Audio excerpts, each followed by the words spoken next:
we're just going back now? That's true, but... Traveler, Paimon! Please wait. LYNEY... I know you may not want to speak to me right now. Maybe you don't even want to look at me. But still, let me thank you again for defending me to the end, even after you learned that I'm a member of the Fatui. I guess. But regardless, I'd like the opportunity to set things straight. I didn't approach you with any ulterior motives or ill intent. I've spoken to you as myself, just plain LYNEY this entire time. As for why I'm a Fatus, it's because the goals of the House of the Hearth align with those of an orphan like me. That's all. That was how Father, who you might know as the KNAVE, approached recruiting us back then too. The KNAVE? The one who controls the House of the Hearth? She's your father? That's right. And since we're here, I was wondering, would you mind hearing a story? It's about my past. Back when our parents first died, Lynette and I were left wandering the streets. To survive, I took to surreptitiously observing an older street performer who did magic. It took me several days to figure out how he pulled off his amazing tricks. I took my sister through several streets until we found a crowded corner, and we began to perform magic tricks there. To my surprise, we proved to be pretty popular, and we could at least stop worrying about where our next meal would come from for a time. But I didn't want my sister to remain a street rat together with me forever. Before long, an aristocrat came to me and claimed that he wished to take us in after watching my performances. So you went from orphans to nobility just like that? That was how we felt at first too. As if fate was on our side and we could say goodbye to those painful days. But I gradually discovered that while we were called foster children, he was really after my talent for magic tricks.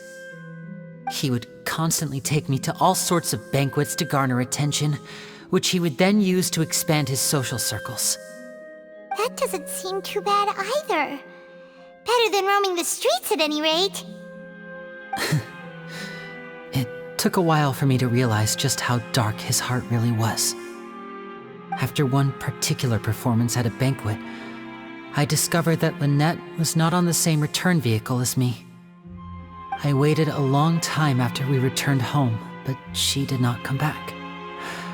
I went to that noble's bedroom and asked him about her whereabouts. The answer he gave me was, she caught the eye of the most eminent person at the banquet, so I sent her over as a gift. I mean, you'll be able to perform your magic regardless of who your assistant is, yes? Oh no. So he was gonna... But wouldn't Fontaine's laws deal with such people? As far as outsiders are concerned, this is a relationship akin to adoption or foster care, and they have their ways of escaping the eye of the law. I managed to ferret out the location of the mansion of that so-called eminent person and hurried through the night. But by the time I leaped over the walls, avoided the guards, and made my way in, all I saw was the moonlit ground covered in blood, and the KNAVE standing there in the darkness. So, she'd already taken care of that guy. That's right. She had rescued my sister before she could come to any harm, and had even discovered several girls hidden in a basement, all of them orphans. Father, I mean the KNAVE, might have seen something in me, and so she made me an offer. The House of the Hearth welcomes you, for your interests align with ours. Here, none will ever betray you. Indeed, betrayal shall never be permitted here. I was hesitant to trust her. I mean, I had just been betrayed by nobles. But she was also quick to destroy the noble who had taken us in at first, giving us back our freedom. Oh, so that's how the two of you joined the House of the Hearth.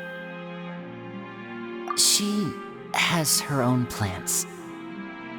She has gained permission from the Tsaritsa to first use the Gnosis's power once she obtains it.